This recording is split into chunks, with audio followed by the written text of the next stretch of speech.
Gold, trusted gold buyers. మీరు తాకట్టు పెట్టిన బంగారాన్ని విడిపించి ఈ రోజు ఉన్న మార్కెట్ ధరకు కొనబడను.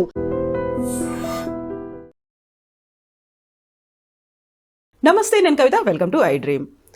యూఎస్కి వెళ్ళేటువంటి స్టూడెంట్స్ నెంబర్ ఈసారి చాలా తగ్గిపోయింది అనేటువంటి వార్తలు వినిపిస్తున్నాయి. గతంతో పోలిస్తే కేవలం 30% స్టూడెంట్స్ మాత్రమే యూఎస్కి వెళ్ళారా అంటే నిజమే అనేటువంటి లెక్కలు కూడా చెప్తున్నాయి.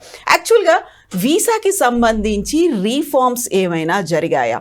స్టూడెంట్స్కి సంబంధించి ఒక భరోసా గురించి యూఎస్లో ఏం జరుగుతోంది, యూనివర్సిటీలు ఏం చెప్తున్నాయి, ఇమ్మిగ్రేషన్లో ఎలాంటి రూల్స్ మనం ఫాలో అవ్వాల్సినటువంటి అవసరం ఉంది. మనతో పాటుగా ఉన్నారు పృథ్వీరాజ్ గారు, advocate and immigration attorney. Hello అండి, నమస్తే. సో యుఎస్ అనగానే మనకు ప్రతిసారి ఆగస్టులో ఎక్కే ఫ్లైట్స్ అన్ని చాలా ఫుల్ అయి ఉంటాయి, చాలా టైట్ జామ్ ప్యాక్డ్ ఉంటాయి, వచ్చేటప్పుడు మాత్రం ఖాళీగా ఉంటాయి అనేది. బట్ ఈసారి ఎయిర్పోర్ట్లు కూడా అంత హడావిడి లేదు. గతంతో పోలిస్తే చాలా చాలా తక్కువ నెంబర్ కనిపిస్తున్నారు. పేరెంట్స్లో భయం ఉంది, స్టూడెంట్స్ కూడా వెనకడుగేస్తున్నారు. ఇదంతా నిజమేనా? అయినా కానీ ఇంకా వీసా ప్రాసెసింగ్లో రిఫార్మ్స్ వచ్చాయి అనేటువంటి మాట, ఏది నిజం ఇందులో? కవిత గారు, I must not make the topic in political way, but small political touch ni cheppesi then I will continue manti. Previous Trump వచ్చిన కొత్తలో కూడా ఇట్లాగే స్టూడెంట్స్ అవుట్గో తగ్గిందండి. అప్పుడు కూడా అంత మరీ 70% పడిపోలేదు, కానీ 30%, 40% పడిపోయింది. ఈసారి మరీ 70% పడిపోవడం జరిగింది. తర్వాత బైడెన్ గవర్నమెంట్, ప్రీవియస్ గవర్నమెంట్ కన్నా ట్రంపే కరెక్ట్, ట్రంప్ బాగా లిబరల్గా ఉన్నాడు అని చెప్పి లెటర్ ఆఫ్లో, అంటే తన ఫస్ట్ సెకండ్ ఇయర్ కన్నా third fourth year they appreciated Trump very much by telling that he is friendly to India. ఇప్పుడు ఏమైపోతుందంటే ఈ పొలిటికల్ రీజన్స్ కొంచెం ఇంపాక్ట్ అపాన్ ద మీడియా ఉండటం. అంటే కొత్తగా గవర్నమెంట్ వచ్చింది, తను వచ్చి కూడా డిసెంబర్ ఆ టైంలో వచ్చాడు. కొత్తగా వచ్చేసరికి అదే టైంలో మన స్టూడెంట్ రష్ స్టార్ట్ అవటం, వీళ్ళు వెళ్ళటం, మన అక్కడికి 2025 బ్యాచెస్ అక్కడికి వెళ్ళటం. ఈ లోపల తను తీసుకునేటువంటి కొన్ని నిర్ణయాలు, లా అన్నది ఒకటే ఒక స్టాటిక్గా ఉంటుందండి. Law will not B change. He has not taken any new law as such. Long stay without permission of visa ఉన్న వాళ్ళని అక్కడి నుంచి పంపించాడు. పంపించేసినప్పుడు ప్రపంచానికి ఒక వార్నింగ్ కింద పంపించాడు. Don't encourage these dunki routes అని చెప్పేసి సంఖ్యలతో పంపించింది. ప్రతి common men in India move అయిపోయారండి ఒకసారి. మన పిల్లలు కూడా అట్లా సంఖ్యలు ఇచ్చి పంపిస్తారా, వద్దు పంపించద్దు అన్నది ఒక ఫ్యాక్టర్. 50% ఇంపాక్ట్ ఉంది స్టూడెంట్స్ మీద. సెకండ్ ఏంటంటే దానికి కంటిన్యూగా అక్కడ ఎడ్యుకేషన్కి ఇచ్చేటువంటి ఫండ్స్ ఏదైతే ఉందో మినిస్ట్రీ ఆఫ్ ఎడ్యుకేషనే తీసేసాడు దాని ట్రంప్. దాంతో ఈ నెక్స్ట్ స్టెప్ వచ్చేది ఓపీటీ మీద పడతారు అండ్ సిపిటి ప్రోగ్రామ్స్ ఆగిపోతాయి అన్నది ఒక రకమైనటువంటి భయభ్రాంతులు అక్కడ యూనివర్సిటీస్లో రావటం అనేది వాస్తవం. ఇప్పటి వరకు even till today there is no such any act which has come in to force and there is no analysis as such. OPT లేకపోతే మన పిల్లలు అక్కడ అడ్జస్ట్ కాలేరు. ఓపీటీ ఉండాలి ఖచ్చితంగా. మరి ఓపీటీ తీసేస్తే మన పిల్లలు ఎట్లా పంపుతామని ఈ ఫ్యాక్టర్ వల్ల అక్కడ పిల్లలు ఆగిపోవడం జరిగిందండి కవిత. ఈ రెండు ఫ్యాక్టర్స్ తోటి అండ్ ఆల్సో అక్కడ ఉండేటువంటి H1 వీసాలో ఉండే వాళ్ళకి ఓపీటీలు తగ్గిపోతున్నాయి. ఇదంతా ఈ తర్వాత వచ్చిన న్యూస్ అంతా కూడా ఫేక్ న్యూస్లు అండి. ఓపీటీలు తగ్గిపోతున్నాయి, ఓపీటీ లేదు, సోర్సెస్ లేదు, అందరూ బేకరీలో పనిచేసుకుంటున్నారు. I have seen that videos, some videos అన్న కొన్ని ఫేక్ వీడియోస్ అని చెప్పి. ఫేక్ అని కూడా అనలేము. ఒక బ్యాడ్ ఎక్స్పీరియన్స్ ఒకరికి వచ్చింది అనుకోండి, ఆ బ్యాడ్ ఎక్స్పీరియన్స్ అందరికీ వచ్చేసినట్టు పోర్ట్రే చేయటం అనేది జరగటం మీడియాలో జరుగుతుంది. Not in Indian media, it is in American medias which I have scene.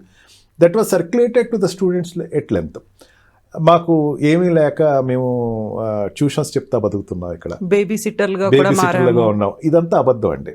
ఇది బేబీ సిట్టర్గా ఉండకూడదని కంట్రీ చెప్తుంది. ఓపీటీ దాటి బయటికి వెళ్ళొద్దని కంట్రీ చెప్తుంది.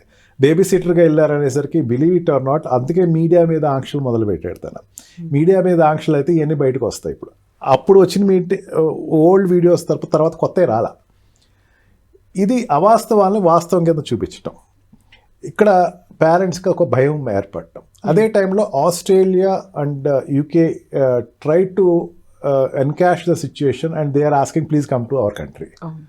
ఆస్ట్రేలియా పెరిగినాయి, న్యూజిలాండ్ పెరిగినాయి, అండ్ యూరోపియన్ కంట్రీస్ పెరిగినాయి, ఫ్రాన్స్ పెరిగినాయి, జర్మనీ పెరిగినాయి, అండ్ ఇంగ్లాండ్ అయితే రెగ్యులర్గా ఉన్న దాని మీద కొంచెం పెరిగినాయి.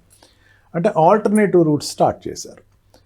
నౌ ఇప్పుడు parents, Indian parents who have verifying those students who is going there, ఎలా పంపిద్దాం అనుకున్న వాళ్ళు ఇప్పుడు పశ్చాత్తాపం కూడా చాలామంది పడుతున్నారు. I'm getting calls of it. మా పిల్లల్ని పంపించుంటే బాగుండేదండి.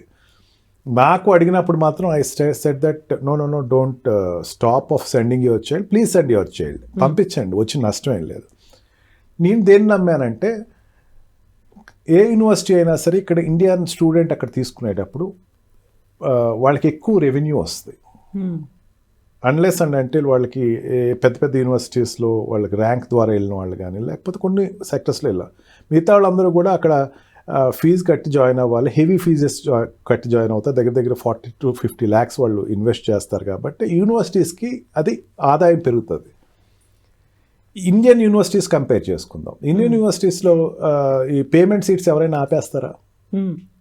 పెద్ద ఉద్యమం జరిగింది ఈ మధ్యనే, పేమెంట్ సీట్లు తగ్గించమంటేనే గొడవ పెట్టారు. అట్లా యూఎస్లో కూడా పేమెంట్ సీట్స్ ఆపరు. ఇండియా నుంచి పేమెంట్స్ ఎక్కువ వస్తాయి కాబట్టి ఆ యూనివర్సిటీస్ ఎట్టి పరిస్థితుల్లోనూ బిజినెస్ కోల్పోదు. అతిపెద్ద ఆదాయ వనరును ఎలా పోగొట్టుకోదు కదా. Even one of the interview given by Trump also he has categorically stated that పెద్ద వనరులు మేము ఎప్పుడు ఆపము, స్టూడెంట్స్ నుంచి మా యూనివర్సిటీస్ వనరులు ఎక్కువ వస్తున్నాయి, దానిని ఎప్పుడు నేను చెక్ పాయింట్ పెట్టను, నేనేమంటున్నానంటే కొంచెం జాగ్రత్తగా ఉండమని చెప్తున్నానని తన ఒక ఇంటర్వ్యూలో చాలా క్లియర్గా చెప్పాడు. అందుకని మీకేం ప్రాబ్లం లేదు, పంపించండి అయితే మాత్రం చెప్పాను. స్టిల్ ఆ ఫియర్ అన్నది it will carry on for 1 year. ఇంకా నెక్స్ట్ ఇయర్ 2026 అయితే అది కొంచెం రిమూవ్ అవుతుంది, ఎక్కువ స్టూడెంట్స్ వెళ్తారని అనుకుంటున్నాను. కాకపోతే వాళ్ళకి ఒక లాస్ అయితే అయింది కదా, 1 year లాస్ అయితే ఉంటుంది. Yes true. ఒకటమ్మా లాస్ అంటే ఏంటంటే బీటెక్ నుంచి ఎంఎస్కి వెళ్ళే స్టూడెంట్స్ తీసుకుందాం. మనకి ఎక్కువ వెళ్ళేది ఎంఎస్ స్టూడెంట్స్ వెళ్తారు. బీటెక్ స్టూడెంట్స్ కొంచెం తక్కువే ఉంటారు, అంటే డైరెక్ట్గా డిగ్రీకి వెళ్ళేవాళ్ళు. ఎంఎస్కి వెళ్ళేవాళ్ళు ఇమీడియట్గా బీటెక్ అయిపోయిన తర్వాత వెళ్ళేవాళ్ళు ఉంటారు, బ్రేక్ తీసుకుని వెళ్ళేవాళ్ళు ఉంటారు, వేరే కోర్సెస్ చేసి వెళ్ళేవాళ్ళు ఉంటారు, జాబ్లో జాయిన్ అయ్యి వెళ్ళేవాళ్ళు ఉంటారు. Doing MS is not immediately happen after degree. Degree అయిపోయిన వెంటనే నేను ఎంఎస్లో జాయిన్ అయిపోవాలి అనేది ఉండదు, కొంచెం లేట్గా వెళ్ళేవాళ్ళు ఉంటారు. అందుకని ఈ 1 year లేకపోయినా నెక్స్ట్ ఇయర్ అయినా సరే they will go with their criterias అమ్మ. But still and H1B visa lottery system తీసేస్తారన్న దాని మీద కొంచెం ఇంపాక్ట్ ఉంది. And different factors students getting little low in going there. ఇప్పుడు వీసాలో రిఫార్మ్స్ అనేవి వచ్చిన తర్వాత కొత్తగా ఆపర్చునిటీస్ ఇండియన్ స్టూడెంట్స్కి ఏమైనా కనిపించారా? నేను వెరిఫై చేసిన దాని ప్రకారం అమ్మ, H1B వీసాలో ఇచ్చిన reforms advantage to the Indian students. Okay, అంటే H1B వీసా రిఫార్మ్స్లో లాటరీ సిస్టమ్ తీసేయాలనే దాని మీద ఎకనామికల్గా శాలరీ బేస్డ్ మీద తీసుకున్న ఒక సిస్టమ్ తీసుకున్నాడు తను. Highest pay will get H1B visa, lowest pay will not get H1B visa. వాడు స్లాట్ 1, 2, 3, 4 కిందకి చూసుకుంటే కనుక వాడికి సంవత్సరానికి వచ్చేసరికి 1 కోటి రూపాయలు, 2 కోట్లు ఉన్న ప్యాక్ ఉండేటువంటి వ్యక్తికి ఈజీగా వస్తుంది. ఇక్కడ స్టూడెంట్ ఓపీటీలో జాయిన్ అయిన తర్వాత, ఓపీటీలో ఎక్స్పీరియన్స్ సంపాదించుకున్న తర్వాత ఆటోమేటిక్గా వాడికి ఆ శాలరీ వచ్చేస్తుంది. అంటే ఓపీటీ జాబ్ జాయిన్ అవుతాడు కదమ్మా వెళ్ళిన తర్వాత. అండ్ స్టెమ్ ప్రోగ్రాంలో ఉండేవాడు 3 years వరకు ఎక్స్టెన్షన్ ఉంది. ఈ లోపల ఆ శాలరీ ఖచ్చితంగా వాడు he will join up to that salary extent and automatically he will be continued there. He will not be compared with the other Indian employees who is going there. కొత్తగా వెళ్తున్నాడు అనుకోండి, అంటే వీడు ఒక జాబ్లో ఆల్రెడీ జాయిన్ అయ్యాడమ్మా, లేకపోతే వీడికి ఒక 2 crores ఆల్రెడీ ఎక్స్పీరియన్స్, అప్పుడు ఓపీటీ చేసిన దాంట్లో 2 crores, 1.5 crore ఆల్రెడీ వస్తుంది. ఇప్పుడు కొత్తగా ఒక ఇండియన్ వెళ్తున్నాడు, వీడు వెళ్ళే శాలరీ ఇతనికి ఇచ్చే స్ట్రక్చర్ 1 crore అనుకోండి. 1.5 crore ఉన్నవాడు అతను సెలెక్ట్ అవుతాడు, 1 crore ఉన్నవాడు సెలెక్ట్ అవ్వడు. ఓపీటీ ప్రోగ్రామ్స్లో అండ్ సిపిటీ తోటి ఓపీటీ తెచ్చుకున్న వాళ్ళకి ఎటువంటి ప్రాబ్లం అయితే ఉండదు. అందుకని స్టూడెంట్స్కి ఇప్పుడు ఇచ్చినటువంటి ఈ రిమూవింగ్ ఈ లాట్ సిస్టమ్ అనేది అడ్వాంటేజ్, డిసడ్వాంటేజ్ కాదు. చాలామంది దానికి పరిశీలించక ఏమనుకుంటున్నారంటే, అయ్యో ఓపీటీలు రావు మనకి, ఓపీటీలు రాకపోతే మనకి. ఓపీటీ రాకపోవటం కూడా కాదమ్మా. మీరు మొన్న యూఎస్ వెళ్ళారు, మీరు వెరిఫై చేసి ఉంటారు. యూనివర్సిటీ క్యాంపస్లో ఉండేటువంటి స్టూడెంట్స్కి ఓపీటీ వచ్చేస్తుంది. ఓపీటీ ఎవరికి రాదు? క్యాంపస్ వదిలేసి బయట and they want to see other life than the university అనుకునేవాడికి ఓపీటీ కొంచెం కష్టం అవుతుంది.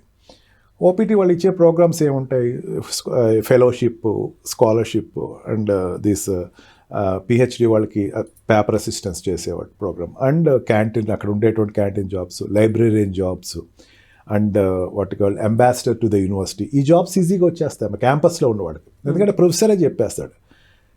It's a simple system. రెగ్యులర్గా ప్రొఫెసర్ ఐలో ఉన్నాడు అనుకోండి, ఎంఎస్ అనేవాడు ఎప్పుడు కూడా ఒక మెంటర్ తరపున ఉంటాడు, వాడు మెంటర్ ఉంటారు. మెంటర్ రెగ్యులర్గా ఇంటరాక్ట్ అయినవాడు, పాప పిల్లోడు ఇండియా నుంచి వచ్చాడు, we have to provide some job అని అతనే రికమెండ్ చేసేస్తాడు. రికమెండేషన్ పవర్ ప్రొఫెసర్స్ చేతిలో ఎక్కువ ఉంటుంది. That's why they will give the OPT program jobs. That is not. బయటికి వెళ్ళిన వాడికి ఈ ప్రాబ్లం వస్తుందమ్మా.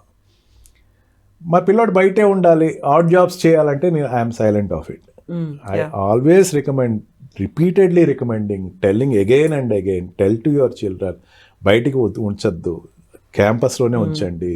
అక్కడ ఉంటే చాలా ఆర్ట్స్ నేర్చుకోవచ్చమ్మా, ఫుట్బాల్ నేర్చుకోవచ్చు, అమెరికన్ రగ్బీ నేర్చుకోవచ్చు, అండ్ అమెరికన్ బాస్కెట్బాల్ నేర్చుకోవచ్చు, పెయింటింగ్ నేర్చుకోవచ్చు, అనేక స్కిల్స్ నేర్చుకోవచ్చు.